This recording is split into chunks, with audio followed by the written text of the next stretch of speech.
نحمده ونستعينه ونستغفره ونعوذ بالله من شرور أنفسنا ومن سيئات أعمالنا من يهده الله فلا مضل له ومن يضلله فلا هادي له ونشهد أن لا إله إلا الله وحده لا شريك له ونشهد أن سيدنا وحبيبنا ومولانا محمدا عبده ورسوله الذي يرسله بالحق بشيرا ونذيرا وداعيا إلى الله بإذنه وسراجا منيرا فقد قال الله تعالى في كلامه المجيد وفرقانه الحميد সকলে জবান খুলে পড়েন আউযু বিল্লাহি মিনাশ শাইতানির রাজীম বিসমিল্লাহির রহমানির রহিম ইন্নাল্লাহা ওয়া মালাইকাতাহু يصلون على النبي يا أيها الذين آمنوا صلوا عليه وسلموا تسليما اللهم سيدنا مولانا محمد وعلى آله سيدنا شفيعنا بلغ العلا بكماله كشف الدجى بجماله حسنت جميع خصاله صلوا عليه होनाए फूल तो बुलबुल क्या तरन्नुम भी न हो जमने दहर में कलियों का तबस्सुम भी न हो बलगल उला बिकमालिही कशफत दुजा बिजमालिही हसनत जमीउ खिसालिही सल्लु अलैहि व आलिहि सल्लल्लाहु अलैहि वसल्लम। सम्मानित मुसल्लियाने किराम, আল্লাহ সুবহানাহু ওয়া তাআলার দরবারে শুকরিয়া আদায় করছি যে আল্লাহ রাব্বুল আলামিন আমাদেরকে প্রতি জুমার ন্যায় আজকেও সালাতুল জুমা আদায় করবার উদ্দেশ্যে সাইয়্যিদুল আইয়াম, সপ্তাহের ভেতরে শ্রেষ্ঠ দিন, পৃথিবীর শ্রেষ্ঠ জায়গায় যথাসময়ে উপস্থিত হওয়ার তৌফিক দান করেছেন। এটা আল্লাহ পাকের অনেক বড় মেহেরবানি। আল্লাহ পাক দয়া করে, মায়া করে, ভালোবেসে আমাদেরকে সুস্থ রেখে উপস্থিত হওয়ার তৌফিক দান করেছেন। এজন্য শুকরিয়া আদায় করছি। আমরা পড়ছি আলহামদুলিল্লাহ। লক্ষ কোটি দুরুদ ও সালাম সৈয়দুল মুরসালিন, ইমামুল মুরসালিন, আশরাফিল আম্বিয়া মুহাম্মদ আরবি, যিনি আমাদের নবী, শ্রেষ্ঠ নবী, শেষ নবী মুহাম্মদুর রাসূলুল্লাহ সাল্লাল্লাহু আলাইহি ওয়াসাল্লামের প্রতি আল্লাহুম্মা সাল্লি আলাইহি আল্লাহুম্মা বারিক আলাইহি। সম্মানিত উপস্থিতি, আরবি 12টি মাসের রবিউল আউয়াল হলো দ্বিতীয় মাস। তৃতীয় মাস মুহররম, সফর, রবিউল আউয়াল। তো বর্তমানে চলতেছে রবিউল আউয়াল মাস, আজকে দ্বিতীয় জুমা। রবিউল আউয়াল মাস হলো সিরাতুন নবীর মাস, অর্থাৎ নবীজির জন্মের মাস, নবীজির জীবন, নবীজির কর্ম, এগুলি আলোচনার মাস। নবীজির শৈশবকাল, কৈশোরকাল, যৌবনকাল, বৃদ্ধকাল, গোটা জীবনই আলোচনার মাস হলো রবিউল আউয়াল মাস। এবং রাসূলুল্লাহ সাল্লাল্লাহু আলাইহি ওয়াসাল্লামের প্রত্যেকটি ধাপ থেকে, জীবনের প্রত্যেকটি ধাপ থেকে আমাদের শিক্ষা গ্রহণ করা। আমাদের রসুল ছোটদের আদর্শ, আমাদের রসুল বড়দের আদর্শ, আমাদের রসুল ব্যবসায়ীদের আদর্শ, আমাদের রসুল পিতার আদর্শ, নানার আদর্শ, স্বামীর আদর্শ, জামাইয়ের আদর্শ, ইমামদের জন্য আদর্শ, রাষ্ট্রপ্রধানদের জন্য আদর্শ। বলেন সুবহানাল্লাহ। অর্থাৎ জীবনের যতগুলি দিক রয়েছে সবগুলি দিকই আল্লাহ রাব্বুল আলামিন আমাদের নবীজির ভিতরে দিয়েছে। এমনকি ইয়াতীমেরও আদর্শ। আল্লাহ রাব্বুল আলামিন বলছেন, আলাম ইয়াজিদকা ইয়াতীমান ফাআওয়া। হে নবী, আমি কি তোমাকে এতিম অবস্থায় পাই নাই? আমি তো তোমাকে পেয়েছি এতিম অবস্থায়। নবীজি যখন মা আমিনার গর্ভে, পেটের ভিতরে বয়স হলো 6 মাস, তখনই নবীজির পিতা আব্দুল্লাহ দুনিয়া থেকে বিদায় নিলেন। নবীজির পিতা আব্দুল্লাহ ব্যবসায়িক কাফেলা নিয়ে তিনি সফরে রওনা হয়েছিলেন। প্রতিমধ্যে যখন অসুস্থতা অনুভব করলেন, এরপরে তিনি মদিনা চলে গেলেন। সিরিয়া যেতে চেয়েছিলেন কিন্তু যাওয়া হলো না। তিনি ব্যাক করে মদিনা গেলেন এবং সেখানে ইন্তেকাল করলেন। নবীজি এখনও দুনিয়াতে আসে নাই। মায়ের পেটের ভিতরে বয়স 6 মাস। আল্লাহ রাব্বুল আলামিন বলছেন, এমন এতিম করে তোমাকে আমি পাঠালাম। আলাম ইয়াজিদকা ইয়াতীমান ফাআওয়া। আমি কি তোমাকে এতিম অবস্থায় পাই নাই? এতিম অবস্থায় পেয়ে আমি কি তোমার দায়িত্ব গ্রহণ করি নাই? বলেন সুবহানাল্লাহ। অর্থাৎ তুমি শুধু এতিম না, দুনিয়ার যত এতিম আছে সকল এতিমদের সর্দার করে পাঠালেন, যাতে দুনিয়ার কোনো এতিম এ কথা বলতে না পারে যে রসুল আমার জন্য কি আদর্শ, রসুল আমার ব্যথা বেদনা কিভাবে বুঝবেন, আমার তো পিতা নাই, এ কথা বলার কোনো এতিমের সুযোগ নাই। আমাদের রসুলকে আল্লাহ রাব্বুল আলামিন এমন এতিম করে পাঠালেন। এরপরে তিনি আল্লাহ পাক বলছেন, আমি তোমাকে লালন পালনের ব্যবস্থা করেছি। আমি কেউ তোমাকে আশ্রয় দেই নাই, আশ্রয় দিয়েছেন কে? জোরে বলেন কে? নবীজি দুনিয়াতে আসার পর তৎকালীন সময়ে ধাত্রীদের কাছে লালন পালনের জন্য বাচ্চাদেরকে দেয়া হতো। শহর থেকে গ্রামে পাঠানো হতো। যেই ধাত্রীরা নিজের একটি বাচ্চা হতো, পাশাপাশি আরেকটি বাচ্চা সে দুধ পান করিয়ে কিছু অর্থ উপার্জন করত। সে সময় এরকম প্রচলন ছিল।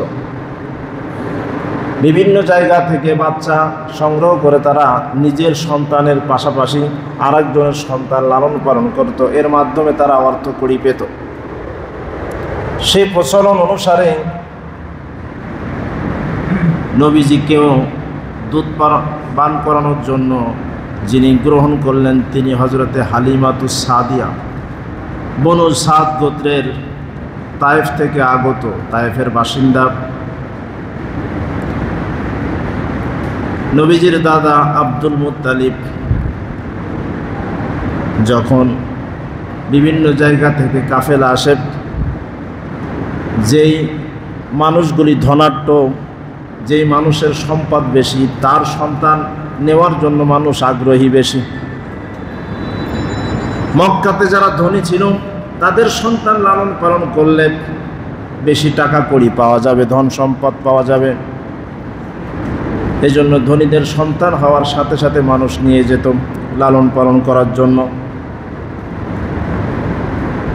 কিন্তু নবীজির তো পিতা নাই, নবীজির পিতা আব্দুল্লাহ দুনিয়া আসার 6 মাস আগেই তিনি ইন্তেকাল করেছেন।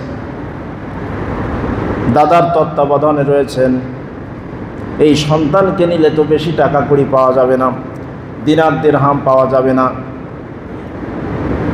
এই জন্য নবীজির চেহারা না দেখেই, শুধু কানে শোনে যে পিতা নাই, নবীজিকে দেখে না, না দেখেই নবীজির তাঁবুর সামনে থেকে মানুষগুলি ফিরে যায়, শোনে যে পিতা নাই, তার মানে টাকা কড়ি বেশি পাওয়া যাবে না। সারাদিন এভাবেই চলতে লাগলো। হালিমাতুস সাদিয়া তিনি আসতে দেরি করলেন, কারণ তার গাধাটা দুর্বল ছিল। তৎকালীন সময় মানুষ ঘোড়ার মাধ্যমে, উটের মাধ্যমে, গাধার মাধ্যমে যানবাহন নিয়ে চলাচল করত। নিজের খাদ্য, নিজের পানীয় গাধার পিঠের উপরে উঠিয়ে দিয়ে তারপরে মানুষ চলাচল করত। এখন যেমন তড়িৎ গতিতে মানুষ এক জায়গা থেকে আরেক জায়গায় চলে যায়, এমনটা কল্পনাও তখন ছিল না। বলতেছি আজ থেকে 1500 বছর আগের কথা। কত হাজার বছর? 1500 বছর আগে যদি আমরা ফিরে যাই, আমাদের মস্তিষ্ক, আমাদের ব্রেনকে যদি 1500 বছর আগে নিয়ে যাই, সেখানে আমরা দেখব মরুভূমিতে মানুষ হাঁটতেছে, সেখানে এয়ার কন্ডিশনের কোনো ব্যবস্থা নাই, সেখানে শুধু গরম আর গরম। সেখানে পায়ে হেঁটে চলাচল করতে হয় 70 মাইল, 80 মাইল, 100 মাইল, হাজার হাজার মাইল এভাবে পায়ে হেঁটে, উটের উপরে উঠে, ঘোড়ার উপরে উঠে এভাবে চলাচল করতে হয়। মক্কা থেকে তায়েফ অনেক দূরে, সেখান থেকে যখন আস্তে আস্তে দেরি হয়ে গেল, হযরতে হালিমাতুস সাদিয়া তিনি আসতে দেরি করলেন। এরপরে শুনলেন যে মক্কাতে এখন যে সন্তানগুলি রয়েছে, সেই সন্তান কিছুটা দরিদ্রের ঘরের, বাপ মা প্রায় অসহায়, অথবা বাপ মা নাই, যে কোনো একজন নাই, হয়তোবা সন্তান ডেলিভারি করতে গিয়ে মা মারা গেছে, অথবা পিতা নাই, যেমন আমাদের নবীজির পিতা নাই। যখন শুনল পিতা নাই, তখন হালিমাতুস সাদিয়া টেনশনে পড়ে গেল, এই সন্তান নিয়ে কী হবে। হযরতে হালিমাতুস সাদিয়া তিনি তার স্বামীর সাথে পরামর্শ করলেন, স্বামীকে জিজ্ঞাসা করলেন যে সন্তানগুলি এখন মক্কাতে আছে, তার বর্ণনা তো আমরা শুনলাম, এখন খালি হাতে ফিরে যাব নাকি একটা নিয়ে যাব। হযরতে হালিমাতুস সাদিয়া তারও একটা মেয়ে হয়েছে, যেটা নবীজির সাথে লালন পালন হবে।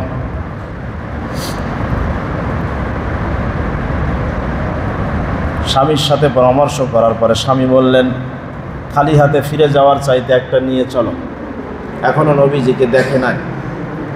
হযরতে হালিমাতুস সাদিয়া স্বামীর সাথে পরামর্শ করে সিদ্ধান্ত গ্রহণ করলেন, আমিনার তাঁবুতে যে সন্তানটি রয়েছে, যার পিতা নাই, সেই সন্তানকে নিয়ে যাবে। বলেন না সুবহানাল্লাহ। হযরতে হালিমাতুস সাদিয়া নবীজির তাঁবুর ভিতরে প্রবেশ করলেন। মুহাম্মদুর রাসূলুল্লাহ সাল্লাল্লাহু আলাইহি ওয়াসাল্লামকে যখন কোলে নিলেন, যখন নবীজির চেহারা মুবারকের দিকে তাকালেন, হযরতে হালিমাতুস সাদিয়া বলেন, আকাশের পূর্ণিমার চাঁদ যেন আমার হাতে ধরা দিয়েছে। সুবহানাল্লাহ। নবীজির মায়ায় আকৃষ্ট হয়ে গেলেন। তখন চিন্তা ভাবনা করলেন, সম্পদের কোনো প্রয়োজন নাই, যে সন্তান আমরা পেয়েছি, এই সন্তানই আমাদের জন্য যথেষ্ট। হযরতে হালিমাতুস সাদিয়া তিনি নিজের মুখে বর্ণনা করছেন, তিনি বলছেন, যখনই মুহাম্মদ সাল্লাল্লাহু আলাইহি ওয়াসাল্লামকে আমি কোলে নিলাম, আমার বুকে দুধের ঘাটতি ছিল, সেই ঘাটতি আমি আর অনুভব করছি না। যখন বাড়ির দিকে রওনা হলাম, যে গাধাটা আমাদেরকে নিয়ে আসতে দেরি করেছিল, সেই গাধাটা দ্রুত চলতে লাগলো। বলেন সুবহানাল্লাহ। বাড়িতে যাওয়ার পরে কি হলো? বাড়িতে যাওয়ার পরে আমাদের পরিবারে বরকত আসতে লাগলো। গাছে, ফলে, ফসলে সব কিছুতে বরকত অনুভব করতে লাগলাম। যে কুয়াতে পানি কম ছিল, সেই কুয়াতে পানি বেড়ে গেল। বলেন সুবহানাল্লাহ। এরপরে আস্তে আস্তে যখন নবীজিকে লালন পালন করতে লাগলেন, হযরত হালিমাতুস সাদিয়া বলেন, শিশু মুহাম্মদুর রাসূলুল্লাহ সাল্লাল্লাহু আলাইহি ওয়াসাল্লাম খোদার জন্য কখনো কান্না করতো না। শুধু একটা সময় কান্না করতো, যখনই লজ্জা স্থান থেকে কাপড়টা সরে যেত তখনই শিশু মুহাম্মদ চুকরে কেঁদে উঠত। সুবহানাল্লাহ বলেন। তাহলে আমাদের নবীজি শিশুর আদর্শ, ছোট্ট সন্তান তাই বলে উলঙ্গ করে রাখা যাবে না। ছোটবেলা থেকে লজ্জা শেখাতে হবে। ছোটবেলা থেকেই যখনই সে হাঁটা শিখবে তখনই হাঁটুর নিচে তাকে কাপড় পরাতে হবে। এখনো ফরজ হয় নাই, কিন্তু ছোটবেলা থেকেই যদি তাকে শেখানো হয়, বড় হলে সে আর হাফ প্যান্ট পরবে না। এখন অনেক যুবক ভাইয়েরা রয়েছে যারা মোটর সাইকেল চালায় হাফ প্যান্ট পরে, আছে না নাই? জোরে বলেন, আছে না নাই? হাঁটুর উপরে কাপড় উঠিয়ে চলাফেরা করা এটা কবিরা গুনাহ। ছোট গুনাহ না বড় গুনাহ? বড় গুনাহ। সে বোঝে না বিদায় এটা যে লজ্জা, এটা যে একটি বড় গুনাহ, তাকে শেখানো হয় নাই, তাকে বোঝানো হয় নাই। ছোটবেলা থেকেই যদি তাকে বোঝানো হতো, তাকে যদি প্র্যাকটিস করানো হতো, তাহলে লজ্জার কারণে হোক, সে বড় হলে জীবনেও আর হাঁটুর উপরে কাপড় উঠাতে পারবে না, কারণ এটা তার অভ্যাস। শিশু মুহাম্মদ রাসূলুল্লাহ সাল্লাল্লাহু আলাইহি ওয়াসাল্লাম সেই ছোট্টবেলায় শিশুর আদর্শ দিলেন, লজ্জা স্থান থেকে কাপড় সরানো যাবে না। আল্লাহ রাব্বুল আলামিন এভাবে আমাদের নবীজিকে লালন পালনের ব্যবস্থা করেছেন।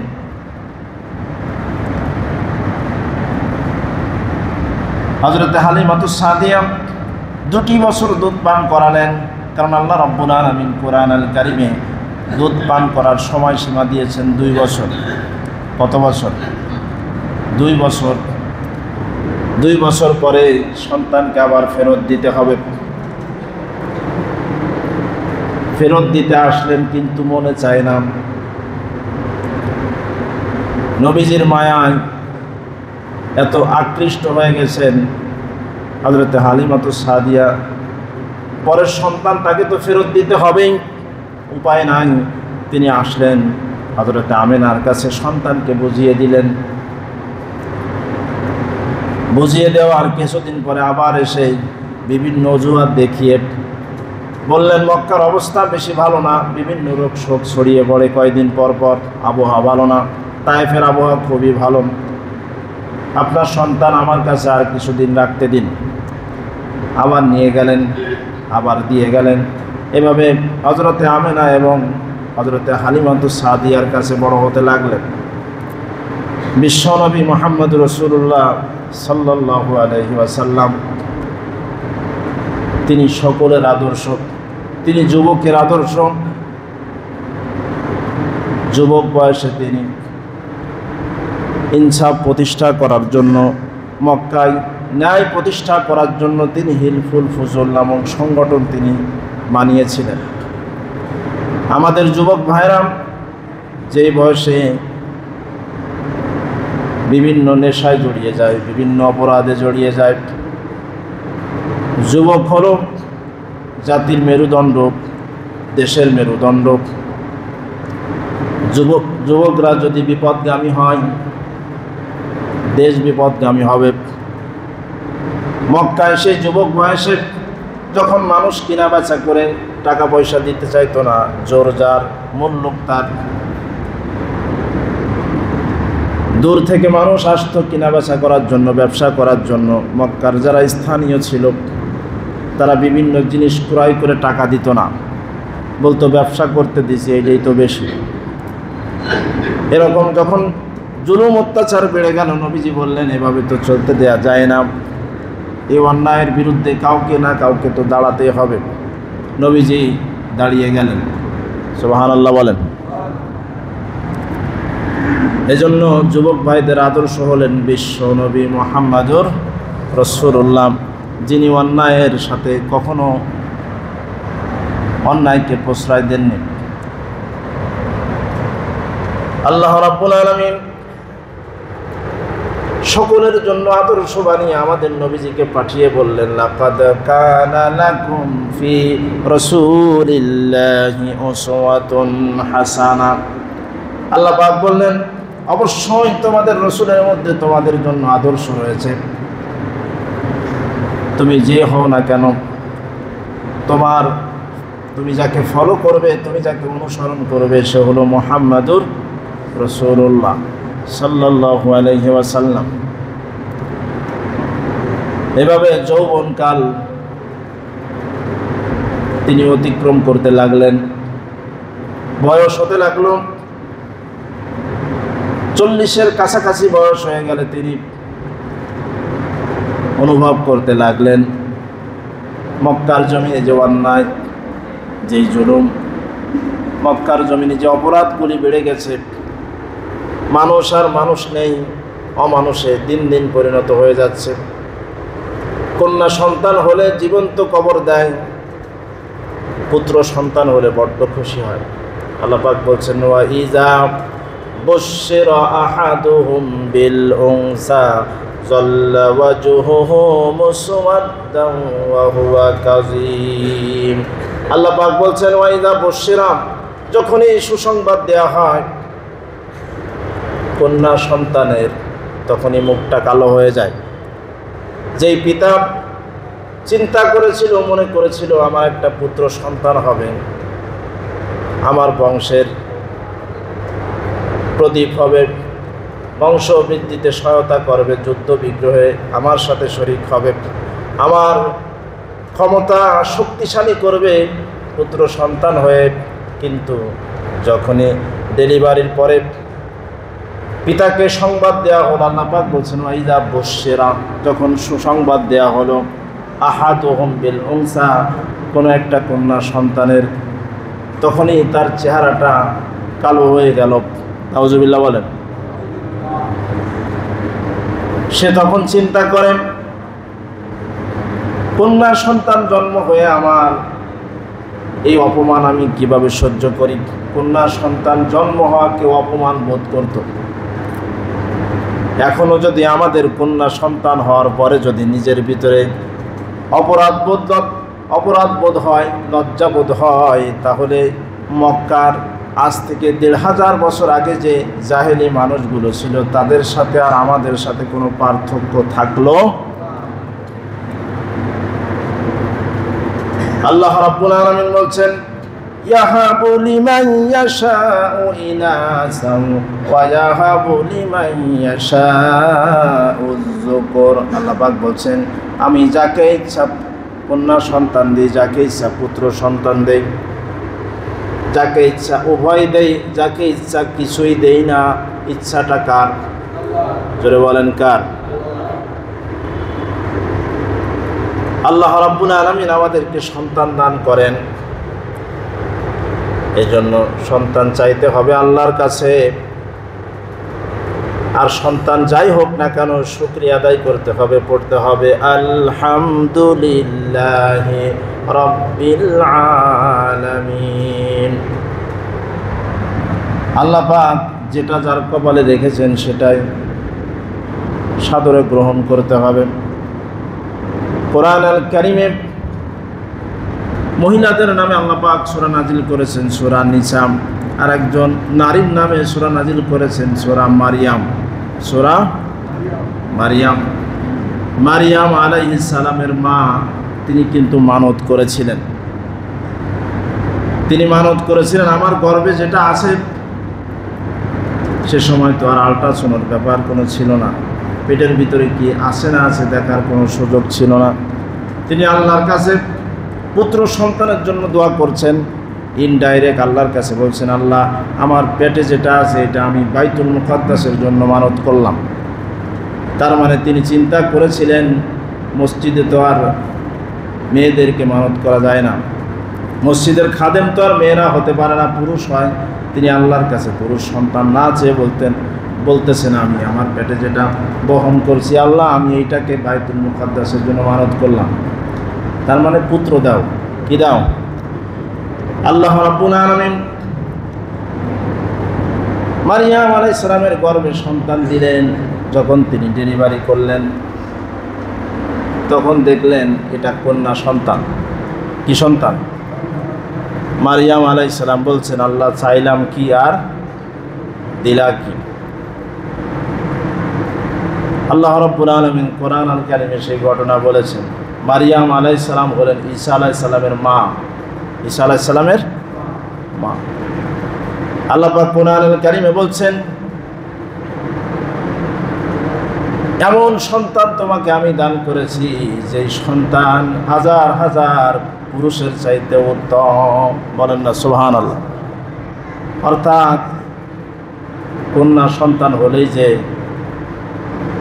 লস হবে বা ক্ষতি হবে আল্লাহ পাক বলছেন না। আমি যেটা জানি তোমরা সেটা জানো। মারিয়াম আলাইহিস সালামের সন্তান হলো, মারিয়াম আলাইহিস সালামের মা যেটা চেয়েছিল সেটা হয় নাই। সে চেয়েছিল ছেলে, হয়েছে মেয়ে। সেই মেয়ের গর্ভে, মারিয়াম আলাইহিস সালামের গর্ভে আল্লাহ রাব্বুল আলামিন আমাদের নবীর আগের নবী ঈসা আলাইহিস সালামকে আল্লাহ পাক দান করেছিলেন। সুবহানাল্লাহ। যে কথা বলতেছিলাম, আজ থেকে ১৫০০ বছর আগে কন্যা সন্তান হলে মানুষের মুখটা মলিন হয়ে যেত। এখনও বাংলাদেশে যখন কারো পুত্র সন্তান হয়, কোনো মানুষ এমন রয়েছে 10 কেজি 20 কেজি এমনকি 30 কেজি মিষ্টিও বিতরণ করে। কিন্তু যখনই কন্যা সন্তান হয় 1-2 কেজি মিষ্টি দিয়ে কাজটা সেরে দেয়। আছে না নাই? আল্লাহ রাব্বুল আলামিন বলছেন এমনটা করা যাবে না। সন্তান দেওয়ার মালিক আমি আল্লাহ, দুনিয়ার কেউ সন্তান দিতে পারে না। আল্লাহ রাব্বুল আলামিন আমাদের নবীজিকে যখন নবুয়ত দান করবেন 40 বছরের কাছাকাছি হয়ে গেল। মক্কায় জুলুম নির্যাতন বেড়ে গেল, মানুষ গরিব মানুষে পরিণত হয়ে গেল। যেটাকে আমরা বলি জাহেলি যুগ, মূর্খতার যুগ, বর্বরতার যুগ।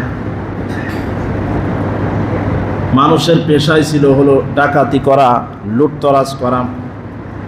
মরুভূমিতে ওত পেতে বসে থাকতো। যখনই কোনো মুসাফের, যখনই কোনো কাফেলা রওনা দিত, তাদেরকে ডাকাতি করে তারা জীবিকা অর্জন করত।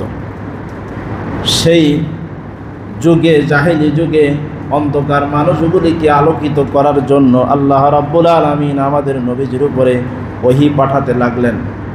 আল্লাহর বাণী, সর্বশ্রেষ্ঠ বাণী, মহাগ্রন্থ আল কোরআন, কোরআন আল কারীম আল্লাহ পাক অবতীর্ণ করতে লাগলেন। সুবহানাল্লাহ।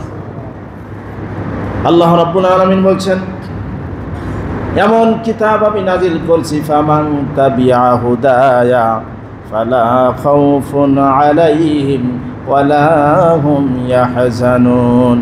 এই কিতাবকে যারা অনুসরণ করবে, ইত্তেবা করবে, অনুসরণ করবে, তাদের কোনো ভয় নাই, তাদের কোনো চিন্তা নাই।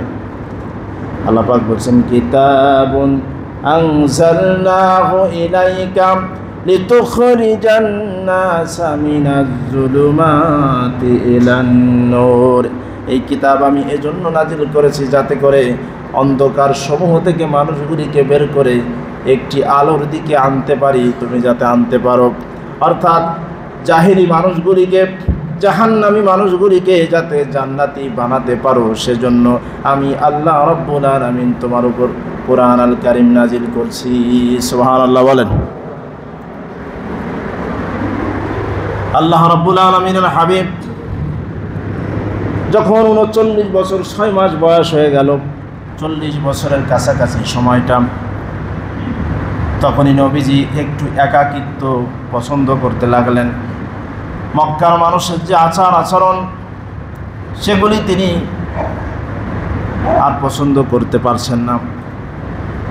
তিনি শুধু চিন্তা করছেন এর পরিবর্তন কিভাবে করা যায়, চিন্তা ভাবনা করছেন এই সমাজটাকে কিভাবে সুন্দর করা যায়, এই অশান্ত পরিবেশ কিভাবে শান্ত করা যায়, এই সমাজটাকে কিভাবে ভালো করা যায়, এই চিন্তা করতে লাগলেন।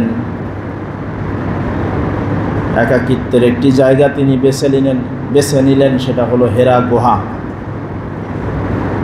মক্কা থেকে কয়েক কিলোমিটার দূরে একটি পাহাড়, সেই পাহাড়ের একটি গুহার নাম হেরা গুহা।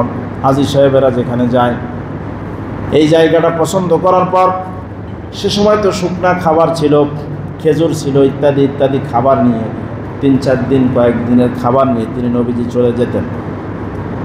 সেখানে তিনি ইবাদত করতেন, ধ্যানমগ্ন হতেন। হযরতে খাদিজা রাদিয়াল্লাহু আনহা তিনি তার প্রথম স্ত্রী।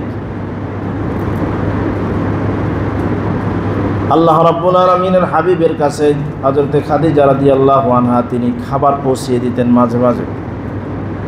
যখন 2-3 দিন পর নবীজি আসতেন না, তখন আবার খাদিজা রাদিয়াল্লাহু আনহা খাবার নিয়ে যেতেন। সেই পাহাড়ে এখন যেভাবে ওঠার অবস্থা আমি তো যাই নাই, তখন আরও ওঠার অবস্থা ছিল না। একজন মহিলা মানুষ তিনি কতটা স্বামী ভক্ত হলে, স্বামীর প্রতি কতটা অনুগত হলে, কতটা ভালোবাসা থাকলে স্বামীর জন্য খাবার নিয়ে যায় পাহাড়ের উপরে। হযরতে খাদিজা আগেই বুঝতে পেরেছিলেন মুহাম্মদ সাল্লাল্লাহু আলাইহি ওয়াসাল্লাম কোনো সাধারণ মানুষ না। বলেন না সুবহানাল্লাহ। নবীজির বয়স যখন 24-25, হযরতে খাদিজা রাদিয়াল্লাহু আনহার কাফেলা নিয়ে যখন সিরিয়া গমন করেছিলেন, খাদিজা রাদিয়াল্লাহু আনহার একজন গোলাম ছিল, সেই গোলামকে নবীজির সাথে দেওয়া হয়েছিল। নবীজি যখন কাফেলা নিয়ে গেলেন ব্যবসা করতে, যখন অনেক লাভবান হয়ে ফিরে আসলেন, ওই কাফেলাতে ওই সফরে বিভিন্ন অলৌকিক ঘটনা ঘটেছিল। মেঘ নবীজিকে ছায়া দিয়েছিল, যেটা খাদিজার গোলাম দেখেছিল। বলেন না সুবহানাল্লাহ। এরকম কয়েকটি ঘটনা যখন নিজের চোখে লক্ষ্য করল, তখন ওই গোলাম যখন খাদিজাকে সব সফরের সমস্ত ঘটনাগুলি বর্ণনা করলেন, তখন খাদিজা রাদিয়াল্লাহু আনহা বুঝতে পারলেন মুহাম্মদ সাল্লাল্লাহু আলাইহি ওয়াসাল্লাম একজন অসাধারণ মানুষ। সুবহানাল্লাহ। অর্থাৎ তিনি যে নবী হবেন বা তার ভিতরে আলাদা কিছু রয়েছে, এটা অনুভব করতে লাগলেন, বুঝতে পেরেছিলেন। বুঝে শুনে তিনি বিবাহ বন্ধনে আবদ্ধ হয়েছিলেন। খাদিজা রাদিয়াল্লাহু আনহা তিনি খাবার পৌঁছে দিয়ে আসলেন। এই যে 6 মাস, 39 বছর 6 মাসের পরের যে সময়টা, সেই সময়টা সেখানে থাকতে লাগলেন, বাড়িতে আসতেন, সেখানে যেতেন। যখন 40 বছর পূর্ণ হয়ে গেল, আল্লাহ রাব্বুল আলামিন সবচাইতে সম্মানিত ফেরেশতা জিবরাইল আলাইহিস সালামকে পাঠিয়ে দিলেন। সুবহানাল্লাহ বলেন। জিবরাইল আলাইহিস সালাম, জিবরিল আমিন তিনি আসলেন। আসার পরে আল্লাহর নবীকে বললেন, ইকরা, পড়ো। নবীজি বললেন, মা আনা বিকারি, আমি পড়তে জানি না। নবীজি লিখতেও পারতেন না, পড়তেও জানতেন না। তাই বলি কি নবীজি মূর্খ নাকি? নাউজুবিল্লাহ বলেন। নবীজির শিক্ষক স্বয়ং আল্লাহ রাব্বুল আলামিন। নবীজির শিক্ষক কে? আল্লাহ রাব্বুল আলামিন নিজে শিখিয়েছেন। অর্থাৎ এই কথা বলার সুযোগ নাই, দুনিয়াতে কোনো মানুষকে নবীজির শিক্ষক বানান নাই। কেউ বলতে পারবে না যে মুহাম্মদ সাল্লাল্লাহু আলাইহি সাল্লাম আমার ছাত্র, এ কথা বলার সুযোগ নাই। স্বয়ং আল্লাহ রাব্বুল আলামিন জিবরাইল আলাইহিস সালামের মাধ্যমে আল্লাহর নবীকে শিক্ষা দিয়েছেন। আর নবীজি বলেছেন, আনা বুইস্তু মুআল্লিমান, এই পৃথিবীতে আমি শিক্ষক রূপে প্রেরিত হয়েছি। সুবহানাল্লাহ। নবীজি বললেন, মা আনা বিকারি, আমি পড়তে জানি না। 1-2 বার বলার পর জিবরাইল আলাইহিস সালাম নবীজিকে জড়িয়ে ধরলেন। জড়িয়ে ধরার মাধ্যমে আল্লাহ রাব্বুল আলামিন নবীজিকে শিক্ষা দিলেন। আল্লাহ পাক বলছেন, যখন জিবরাইল আমিন বলল ইকরা, তৃতীয়বার নবীজি সূরা আলাকের যে 5টি আয়াত আছে, সেই 5টি আয়াত পড়তে লাগলেন। এর আগে নবীজি জানতেন না, পড়তেন না, পড়তেও পারতেন না। কিন্তু যখনই ওহী নাজিল হলো, আল্লাহ রাব্বুল আলামিন যখন নবীজির ভেতরে ওহী দিলেন, তখনই আল্লাহর নবী পড়তে লাগলেন। পড়েন, ইকরা বিসমি রাব্বিকাল্লাযী খালাক, খালাকাল ইনসানা মিন আলাক, ইকরা ওয়া রাব্বুকাল আকরাম আল্লাযী আল্লামা বিল কলম আল্লামাল ইনসানা মা লাম ইয়ালাম। সূরা আলাকের এই প্রথম 5টি আয়াত নাজিল হলো। আল্লাহ রাব্বুল আলামিনের হাবিব জীবনের এই প্রথম কোনো একটি পরিস্থিতির সম্মুখীন হলেন, যেটা 40 বছরে হয় নাই। একটি ভীতিকর পরিস্থিতি। জিবরীল আলাইহিস সালাম, তিনি বিশাল বড় ফেরেশতা, তার ডানা রয়েছে প্রায় 600। কয়শো বলেন? অর্থাৎ আমরা যেটাকে জিন ভূত বলি, এরকম টাইপের একটি ভীতি নবীজির ভিতরে ঢুকে গেল। শুধু ভয় পেলেন না, বরং নবীজির কাঁপুনি উঠে গেল। নবীজি বাড়িতে তাড়াতাড়ি চলে আসলেন। এসে খাদিজা রাদিয়াল্লাহু আনহাকে বললেন, লাকাদ খাশিতু আলা নাফসি। বিশ্বনবী বললেন, খাদিজা, আমি আমার জীবন নিয়ে আশঙ্কায় রয়েছি, আমি মনে হয় আর বাঁচব না। জাম্মিলুনি জাম্মিলুনি, আমার এই কম্বল দিয়া ঢেকে দাও। খাদিজা রাদিয়াল্লাহু আনহা লক্ষ্য করলেন নবীজি কাঁপতেছেন, জ্বর উঠে গেছে। নবীজি বলছেন, হে খাদিজা, আমি হয়তো আর বাঁচব না। আজকে আমি যেটা দেখেছি, আমার সাথে যেটা ঘটেছে, মনে হয় আমি আর বাঁচব না। তখন স্ত্রী খাদিজা রাদিয়াল্লাহু আনহা, যাকে স্বয়ং আল্লাহ রাব্বুল আলামিন সালাম দিয়েছেন, বলেন সুবহানাল্লাহ, সেই খাদিজা রাদিয়াল্লাহু আনহা নবীজিকে সান্ত্বনা দিতে লাগলেন। খাদিজা রাদিয়াল্লাহু আনহা 5টি কথা বললেন। নবীজিকে বললেন, ইন্নাকা লা তাসিলুর রহিম। খাদিজা রাদিয়াল্লাহু আনহা বললেন, হে আল্লাহর নবী, আপনি তো আত্মীয় স্বজনের সাথে সদাচরণ করেন। 2 নম্বর, আপনি অসহায় দুস্থদের দায়িত্ব গ্রহণ করেন। 3 নম্বর, আপনি নিঃস্ব ব্যক্তিকে সহযোগিতা করেন। 4 নম্বর, আপনি মেহমানের আপ্যায়ন করেন। 5 নম্বর, আপনি হক পথের দুর্দশাগ্রস্তকে সাহায্য করেন। সুতরাং এই পৃথিবীর মালিক যিনি স্রষ্টা, তিনি আপনাকে ধ্বংস করতে পারেন না। এই 5টি গুণ আপনার ভিতরে রয়েছে। স্ত্রী সার্টিফিকেট দিচ্ছেন। সুবহানাল্লাহ বলেন। একজন মানুষের চরিত্র কেমন, একজন পুরুষের চরিত্র কেমন, আমাদের চরিত্র কেমন, আমাদের প্রতিবেশী, আমাদের দেশের মানুষ, সমাজের মানুষ যতটা জানে, তার চেয়ে অধিক যিনি জানেন তিনি কে? স্ত্রী। যারা বলেন কে? স্ত্রী যদি বলেন আপনি ভালো মানুষ বা তুমি ভালো মানুষ, আসলে আপনি ভালো মানুষ। আর স্ত্রী যদি বলে তুমি খারাপ মানুষ বা তোমার ভিতরে এই বদ অভ্যাসগুলি রয়েছে, অর্থাৎ স্ত্রী সংসারের চাপে পড়ে যেটা আপনার সাথে আমার সাথে আচরণ করে সেটা নয়, বরং সত্যিকার অর্থে সে রাগের মাথায় যে কথাগুলি বলে সেগুলি আসল কথা। সেগুলি কি কথা বলেন?